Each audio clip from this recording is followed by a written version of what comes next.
My dad died, and my stepmom made sure I got nothing, not even a goodbye. At the will reading, she cried fake tears while her smug sons celebrated. But when I found what she tried to bury, I didn't get mad. I got methodical. She stole my future, so I rewrote hers. I'm Robert, 26. I don't smile unless it's on purpose, and I've been underestimated since the second my dad married Vanessa. People called me bitter. Maybe I was. But I also paid attention. Enough about me. Let's dive into the story. Dad's funeral was a sea of fake tears, beige suits, and too many people pretending they knew him. Vanessa played her role perfectly, widow in black, dabbing at her dry eyes like she actually gave a shit. She didn't let me see him alone before he died. Said, he needs rest, Robert. Like I was some kind of emotional contagion. Sure. More like she didn't want him lucid enough to tell me the truth.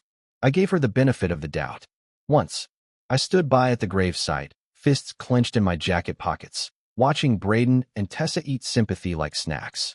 Braden even asked someone where his car would be parked now that he owned everything. Tessa just looked bored. She scrolled through her phone while they lowered Dad into the ground. The will reading was held at Vanessa's request. Her words, not mine. Apparently, she needed closure. Right. What she needed was a front row seat to the bomb she was about to drop. I sat in a leather chair that probably cost more than my rent. Vanessa and her brood looked like they'd walked out of a yacht catalog. The lawyer, some guy I'd never met, cleared his throat dramatically and started reading.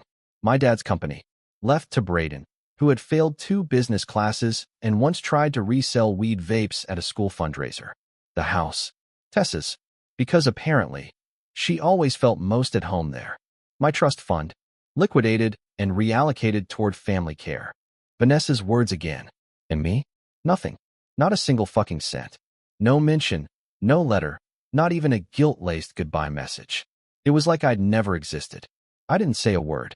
Just stood up slowly while Vanessa tilted her head with mock sympathy and asked if I was doing okay. Honestly, if I'd had a glass of wine in my hand, it would have been in her face. Instead, I gave her a tight smile and walked out. But something didn't sit right. I knew my dad. The man may have been flawed, distant, distracted, overly loyal to the wrong woman. But he wasn't cruel. He wouldn't cut me out without a word. 3 days later, I was in my old room, rummaging through boxes that Vanessa hadn't bothered to throw out yet. Not for nostalgia, I was looking for clues. Anything to explain how the hell this happened? I found old birthday cards, photos of us fishing, and some awkward homemade Christmas ornaments from when I was 8. All reminders that I was his son and that he loved me. That's when I spotted it. A folder, thin, shoved behind a row of dusty books, labeled in my dad's handwriting. Derek, private. Now here's the thing. Derek wasn't the lawyer from the reading. Derek was my dad's best friend and the original estate attorney. They hadn't spoken in months. Or so I'd been told. I called him. Voicemail. Texted. Nothing. The man had basically vanished since Dad got sick. Meanwhile, Vanessa was already redecorating the house. She had Braden posing in Dad's office for Instagram like he was the CEO of Apple. The kid captioned it, starting the legacy. #bossmoves. That's when I noticed something else. In the scanned copy I got from the lawyer, Dad's signature looked wrong. I'd seen that signature 1,000 times. On birthday cards. On work notes. On my college tuition checks. It was bold, fast, and sharp on the D. This one was shaky. Uneven. Sloppy. Forged? Maybe. But even if it wasn't, something was off. And if Vanessa thought she'd won, if she thought I was just going to slink away and let her play Queen of the Ashes, she clearly didn't know me at all. I didn't need vengeance in the Hollywood sense. I wasn't going to show up at her door with a baseball bat and threats. No, I wanted her to unravel. Publicly. Slowly. With no one left to lie to. Because if there was one thing I learned from her, it was this. The best way to kill a legacy is from the inside out. And Vanessa? She just handed me a loaded gun. She just didn't know it yet. I didn't expect Derek to reach out. But 3 days after I left him that voicemail, a plain manila envelope showed up at my apartment. No return address. No message. Just my name written in pen. The kind of rushed scrawl people use when they're afraid someone else will see it. Inside was a USB drive. And a note. If you're reading this, Robert, then you already know something's wrong. Your dad didn't trust many people in the end. But he trusted me. And he trusted you. Don't stop digging. No signature. Just that. And honestly, It was the first time since the funeral that I felt anything close to clarity. I plugged the USB in and found exactly one file. A video, timestamped 3 weeks before Dad died. I hit play. He looked awful. Thinner, paler, like a shadow of himself. But his voice? Still sharp. Still him. If you're watching this, Rob, I'm gone. And if Vanessa had it her way, you're also probably wondering why you've been cut out of everything. The truth is, I never signed that will. Not willingly. And I tried to change things. But she was always one step ahead. She controlled my meds. Said it was what the doctors ordered, but I was barely awake some days. The last time I saw Derek, I told him to create a backup plan. Something she couldn't erase. I hope he followed through. You deserve better than this. She made me question everything, but not you. Never you. I don't cry. Not really my thing. But something inside cracked when he said my name. And for the first time since the reading, I stopped blaming him. Vanessa hadn't just manipulated his image. She'd manipulated him. The next day, I got access to a safe deposit box. Derek had mailed me the key with the USB, and it led to a bank in a part of town Vanessa wouldn't be caught dead in. Inside, an original will, dated 8 months before his death, naming me as sole heir of the company, the house, and all accounts. A folder of medical records showed a rapid increase in sedatives prescribed under Vanessa's supervision. Screenshots of text messages between Vanessa and some pharmacist I didn't recognize, where she casually requested early refills in case of another flare-up. And a goddamn receipt for a call made to the lawyer who read the final will, placed from Vanessa's phone 2 days before Dad died. This wasn't just a power grab. It was a goddamn con job, and she'd pulled it off in front of everyone. I met Derek later that week. He looked exhausted, thinner, quieter than I remembered. Said Vanessa had threatened his license when she found out he'd objected to the updated will. He stepped back to protect himself. Said he regretted it. I didn't blame him. Not really. I knew what Vanessa was capable of now. Hell, she'd probably practiced for years, grooming my dad and everyone around her into thinking she was some angelic support system. She's smart. Derek warned me, sipping shitty diner coffee. She covers her tracks. But she gets arrogant. That's her weakness. Perfect. I was counting on that. That night, I sat alone in my apartment and made a list. Not of people, of pressure points. Places where she'd stretch the truth. Places where a little light might crack things open. Brayden, for example. The kid wouldn't shut up about his business legacy online. It wouldn't take much to bait him into oversharing. Tessa, she hated her mom. I didn't know the full story, but I saw the resentment bubbling underneath the eyeliner and snark. And then there was Mark, Vanessa's ex-husband. Dad hated him, said he was a loser, a cheat. Vanessa agreed, of course. But if there was one person who probably had dirt on her, it was the guy who used to share her bed. I needed leverage. Paper trails. Receipts. Enough to prove that Vanessa's grief act was just that, a performance.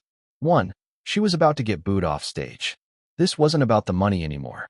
Or even the company. This was about Dad. About how she twisted him into something unrecognizable and used his love as a weapon. But revenge? That needed patience. I couldn't just drop the files on a lawyer's desk and hope for the best. I had to do it her way. Quietly. Strategically. Make her think she was winning. Right up until the moment she lost everything. So I set the first trap. I messaged Brayden from a fake account posing as a financial reporter. Told him I was doing a piece on young CEOs who inherited family wealth and asked if he'd be willing to chat. Of course, the idiot said yes. He even sent me a Dropbox link with press kit materials, including internal company memos, personal photos in Dad's office, and a fucking video of him holding a bottle of champagne, saying, "Cheers to finally getting what we deserve." Vanessa always acted like her past didn't exist. She was the perfect, curated socialite, tight black dresses, over smoothed Instagram filters, and carefully worded sympathy captions about grief, healing, and moving forward. Like she hadn't steamrolled over a dying man's dignity and walked off with his legacy. But no one stays spotless that long, especially not someone who polished. I started with her finances. Public records, charity filings, business registrations, the kind of stuff most people never look at unless they're wearing a badge or going through a divorce. And guess what? Vanessa was great at hiding things. But not perfect. Her main charity, the one she named after Dad, because of course she did, was funneling money to a consulting group that didn't actually exist. I traced the payment trail to a P.O. box in another state. And who was listed as the owner of that box? Vanessa. Full name. Old address. Dumb move. Next stop? Her ex-husband, Mark. The man everyone swore was trash. I found him running a sketchy used car dealership 2 towns over, surrounded by neon signs and unpaid parking tickets. He didn't even flinch when I said her name. Vanessa, he said, leaning back in his cracked leather chair. What did she do now, bury another husband? I didn't laugh. He did. Bitterly. According to Mark, Vanessa used to drain their accounts during their marriage, pulling emergency loans for things like therapy and family support that turned out to be Botox and sugar baby getaways. He said she nearly ruined his credit, called her a succubus in heels. I just nodded. Anything I give you, he warned, you didn't get from me. 10 minutes later, he slid me a thumb drive.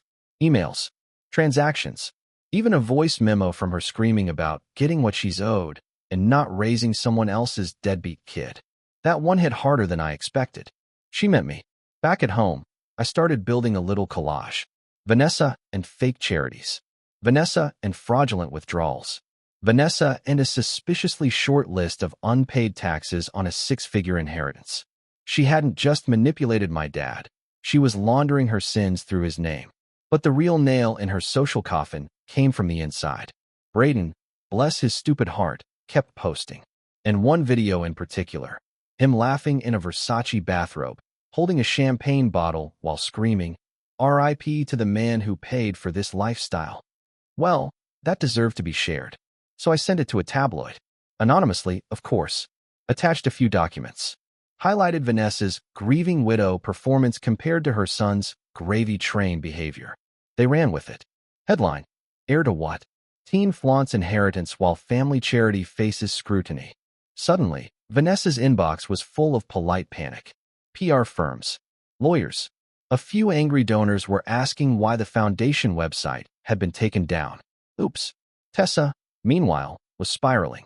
I caught her sneaking out of the house one night, red-eyed, hoodie pulled low, clutching her phone like it was a lifeline. She looked right at the Ring camera and flipped it off. That clip went straight to the burner drive I was compiling. I wasn't trying to ruin her, but if Vanessa thought parading her perfect daughter around was still an option, she needed a wake-up call. Meanwhile, I was getting help from someone I didn't expect. Katie, a paralegal I met through Derek, offered to help organize the paperwork trail. She didn't ask questions, just scanned, sorted, and highlighted. Efficient. Sharp. With the kind of quiet fury I recognized immediately. People like her think no one's watching, she muttered, one night after 3 hours of sifting through Vanessa's offshore account logs. Until someone is. I didn't say it, but yeah, I liked her. Which was weird. Feelings weren't on my agenda, but there was something solid about Katie. Like she didn't flinch from ugly truths. And we were dealing with a lot of ugly truths. By the end of the week, Vanessa's public image had started cracking. She deleted every photo of my dad from her social media. The charity site was under maintenance, and Braden went radio silent after the tabloid piece aired. It was working. Slowly. Quietly. The cracks were spreading. But this wasn't about embarrassment. Not really. I wanted her isolated. Distracted. Paranoid. I wanted her to question every email, every headline, every whisper from her social circle. Because while she was focused on putting out fires, I'd be lighting new ones right under her feet. Vanessa liked control. It was her drug of choice.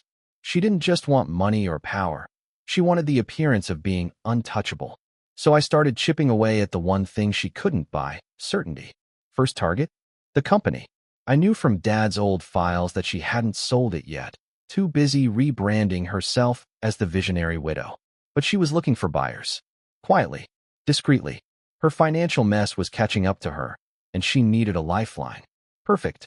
I became the lifeline. With Katie's help, we created a shell buyer, Eastwind Holdings, complete with a fake website, fake board of investors, and a polished cover letter expressing interest in strategic acquisition of legacy family businesses. Translation: exactly the kind of ego-stroking bait Vanessa couldn't resist. We sent the letter through an anonymous business broker, someone Derek knew. Within a week, she bit. She replied to herself. No assistant, no lawyer. Just her, clearly desperate and pretending not to be. She used phrases like legacy continuity and family-first values. Vomit. While she was scrambling to schedule a meeting, I started the second phase, isolation. Tessa had been spiraling for weeks. Skipping school, sneaking out, posting blurry, depressive song lyrics in the middle of the night. Vanessa didn't notice, or didn't care. But I did. I tipped off CPS. Not because I wanted Tessa taken away, but because I knew a welfare investigation would light a fire under Vanessa's carefully staged life. A visit from social services was like a spotlight in a snake's den. 3 days later, Tessa's Instagram went dark, and Vanessa canceled her charity board appearance due to a family emergency. Sure, Jan. But the big hit came when her charity finally hit the IRS radar. Katie had flagged the fake nonprofit expenses and sent them anonymously to a journalist who specialized in tax fraud stories. The woman was brutal. Within a week, she published a deep dive titled From Widow to Whistleblower Target, inside a crumbling foundation. Vanessa denied everything, obviously, but the damage was done. Donations dried up. Her philanthropy image cracked like cheap glass. Meanwhile, Braden was hemorrhaging followers online. After the tabloid leak, brands started pulling partnerships. His latest video, him sobbing shirtless about haters and cancel culture, was reposted with clown music. Repeatedly. I may or may not have started that trend. And still, Vanessa had no clue I was behind any of it. To her, it must have felt like bad luck. A string of unfortunate coincidences. Karma, maybe. She even posted something laughable, a quote graphic that said, "Sometimes strong women get tested the hardest. Stay soft." Yeah, real soft. Like the foundation of her empire. Rotting and ready to collapse. And behind the scenes, I kept moving. I used my dad's old contact list to reach out to his former business partners, under a new alias, of course. Most of them hated Vanessa, thought she'd ruin the company. When did Eastwind Holdings offer to keep their contracts and bring back original leadership? They were in. One of them asked if I was related to Charles, my dad. I lied, said I'd met him once. Which was true, in a way. I met the version of him before Vanessa hollowed him out. Meanwhile, I got word that CPS was monitoring Tessa's situation, which, knowing Vanessa, meant she probably screamed at a social worker and threw a candle or something. I didn't follow up. That wasn't the goal. I just wanted her house of cards to wobble. But Vanessa, being Vanessa, tried to pivot. Suddenly, she was open to press opportunities again. She showed up at a local gala, draped in a new designer dress, pretending she wasn't radioactive. But I was already 10 steps ahead. I paid a freelance photographer to show up, not to take flattering shots, but to catch the moment she got pulled aside by a donor and coldly told to take her mess elsewhere. The photo ran in the gossip column 2 days later. Vanessa, mid-smile, mid-cringe, mid-humiliation.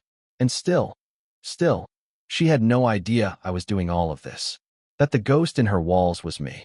The son she erased from the will. The threat she ignored. Katie and I started spending more time together by then. Mostly work, but sometimes not.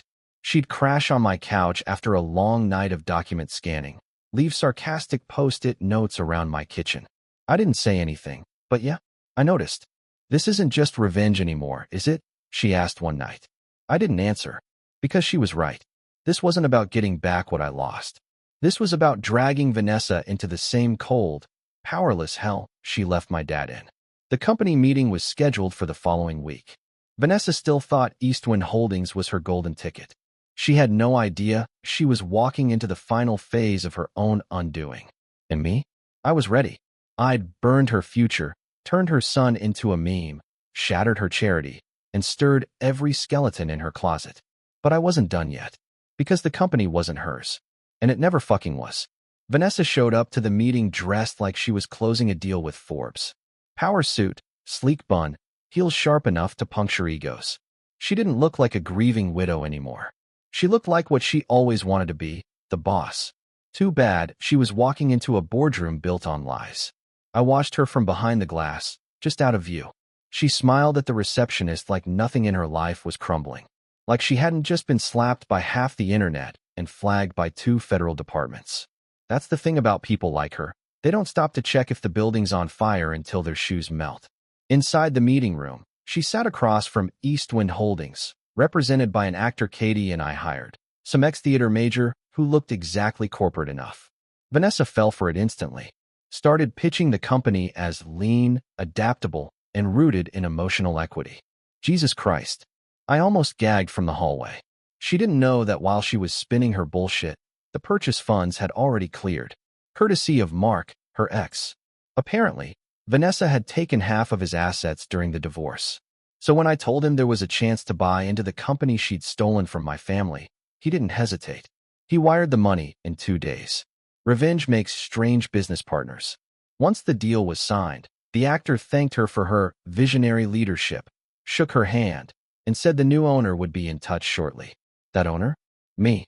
I walked in while she was still packing her bag, probably already planning how she'd announce her triumphant exit to her followers. She looked up and froze. "Robert," she said, blinking like her brain short-circuited. "Nice office," I said. "Shame you only borrowed it." Her face dropped. You could practically hear the gears grinding as she tried to figure out what the hell was happening. "I bought the company," I said casually, dropping the folder with the sale agreement onto the desk. "With money from the man you robbed blind in divorce court. You remember Mark, right? Still bitter. Still petty." She opened the folder. "Read the first page." And then the color drained from her face like someone had pulled the plug. "You can't," she started. "Oh, but I did." I didn't scream. I didn't gloat. I just let it sit. Quiet. Heavy. The kind of silence people drown in. "I built this," she snapped, voice shaking. "I held it together after he died." "No, Vanessa. You held it hostage. You milked it for sympathy and spent the money on PR firms and furniture. You treated grief like a business model. And now it's under new management." I left her standing there and walked into my dad's old office. Still smelled like cologne and printer toner. I sat in his chair, my chair now, and watched as she packed her things in silence. And it only got worse for her from there. Her accounts were frozen 2 days later. IRS flagged her for irregular charitable activity, which is polite speak for "you cooked your books and were pissed." Donors backed out. Her name was blacklisted from 3 nonprofit boards. Turns out people don't like funding fraud. Braden got expelled. Apparently, someone sent his school a little highlight reel of his inheritance celebration and a few screenshots of suspicious Venmo activity that looked a lot like party favors. Must have been some anonymous Good Samaritan. Shame. Tessa moved out shortly after. I didn't interfere. She deserved to escape. I didn't burn her. Vanessa did that all on her own. Vanessa made one last public attempt to save face. Posted a long note about personal betrayal and toxic family dynamics. She called it a journey. I called it pathetic. Funny how the woman who said family comes first now lives alone in a 1-bedroom apartment with mold problems and a landlord who doesn't return calls. She tried to sue me, of course. But with all the fraud, the forged will, the CPS reports, and the legal team I inherited with the company, she didn't stand a chance. Katie stayed. Not just for the paperwork. She kept showing up even after the dust settled. Even when the revenge part ended and the real-life part started. I didn't ask her to. She just did. And honestly, I didn't mind. One night, we stood in Dad's office together, staring at the portrait Vanessa had commissioned to hang behind the desk. I took it down and leaned it against the wall. "Burn it?" Katie asked. "Nah," I said. Let her remember she was almost something. I never got my dad back. But I got the truth. I got the company. I got to look at the woman who broke everything in the eye and say, "You lose." And that was worth every second.